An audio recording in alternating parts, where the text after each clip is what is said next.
managing and your routine also, not just in the field of play, but also in your routine in the hotels and all, things like that.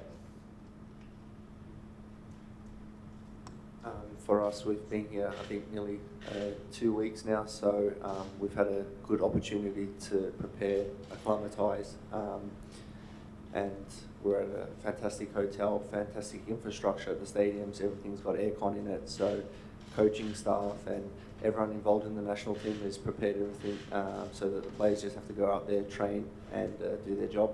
So it's been a good opportunity. We had 2 games leading up to this game as well, so yeah, we've acclimatised and we're just prepared now for the game tomorrow. Yeah, no, look, as Jason said, it's, we see it as an advantage.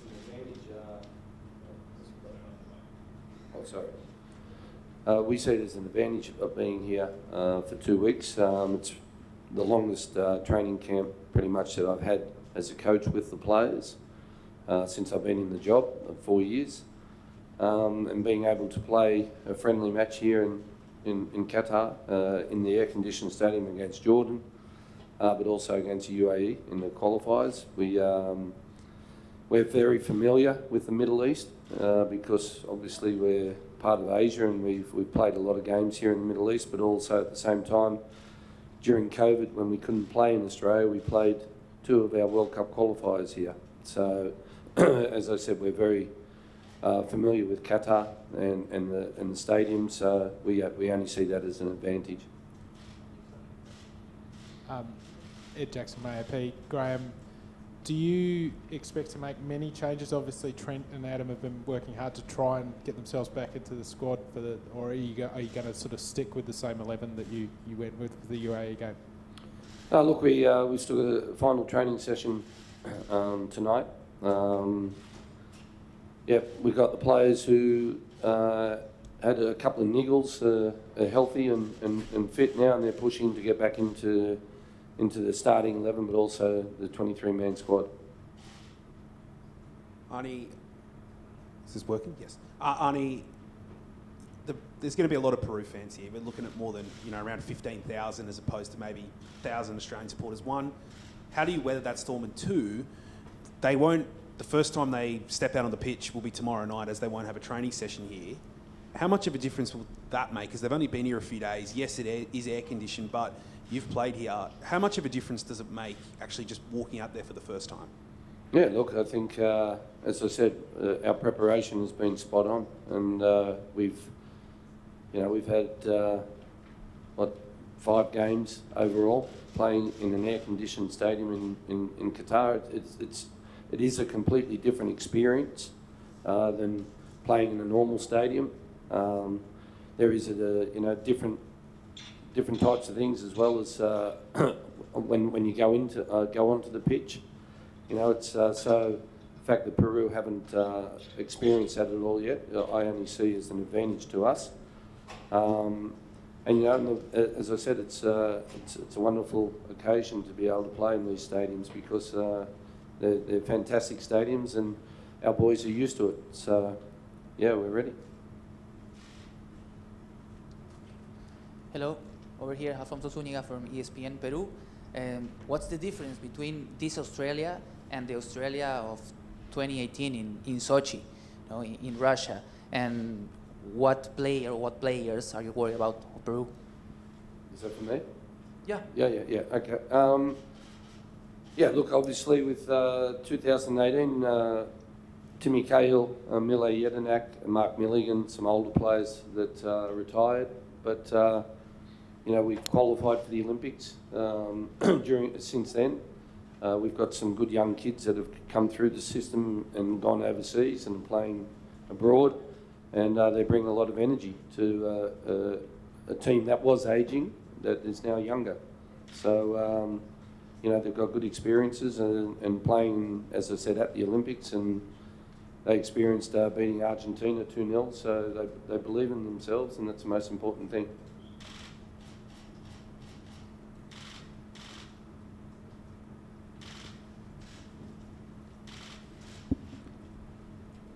Hello, my name is Fernando Valecri Barros. I am freelancer from Brazil. Tomorrow will be a final who wins will go to the World Cup, who lose will go back to home. How is the atmosphere in your team for such important game, and what kind of quality you think that Peruvian has that put you afraid from the game tomorrow? Is technical? Is physical? You know Peru because 4 years ago you played against them. So what is the strength of Peru in your opinion? Thank you. Yeah, look, I think South American football overall is technically good, unpredictable. So we've got to be ready for anything that individually that Peru throw at us. But look, I just really believe in our players and making sure that our players are ready. As you said, it's a one-off game. It is a final. That is that is crystal clear to everybody that it is a final. But the most important thing is I keep the messaging to the boys simple. The players know their jobs. They go out and they do it the Aussie way, and that is fight for 90 minutes and be very physical.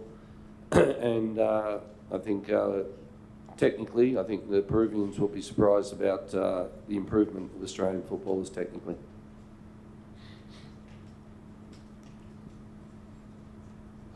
Jason, just one for you. Like within the squad, from a player's perspective, like you're sort of getting close to 24 hours away from this game. Like, how is the feeling within the group, and is it one of expectation, excitement, or is there a bit of nerves there, or how's everything going? I think the boys are just excited to get out there and to get the job done. For us, like the boss said, the belief's in the squad. We've been here for 2 weeks now. We've won 2 games. Confidence is high, and we believe in one another. So we're one big family, one team, united. Everyone knows their jobs, so it's just about that preparation, that mental side of it now. We're getting close to the game, so individually, everyone knows what they have to do individually their jobs, and collectively as a team what we have to do. It's going to be a tough match, but like I said, the boys are full of belief, and we're one step away from going to a World Cup.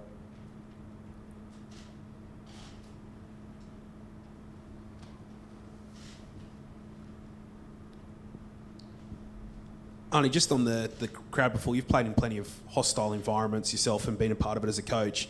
I know it's not going to be the same as playing in Peru, for example, but just talk to us about when a crowd is dominant for one side like it's going to be tomorrow night.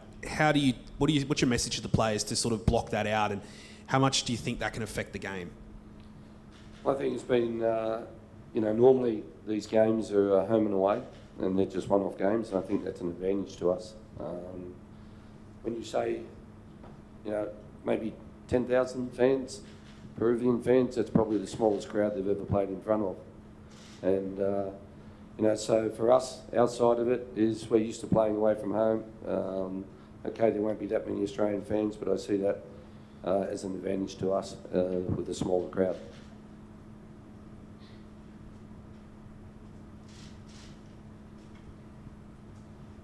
Thank you. Coach, what do you think about Gianluca Lapadula, Cristian Cueva, or Carrillo? Are you worried about the 3 Peruvian players? Am I worried about them? No, I'm not worried about them. Obviously, we've watched them. We've got the detail of them. We know what their strengths are, and it's about making sure that we nullify their strengths.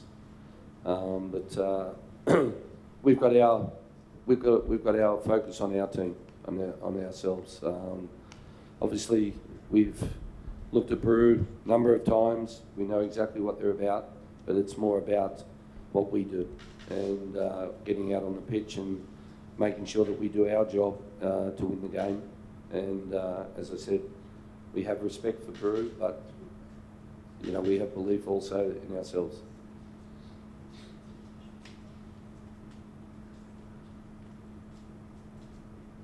Any more questions? If not, then we conclude the press conference and say thank you very much for coming, and good luck for tomorrow. Okay, thank you. Thank you.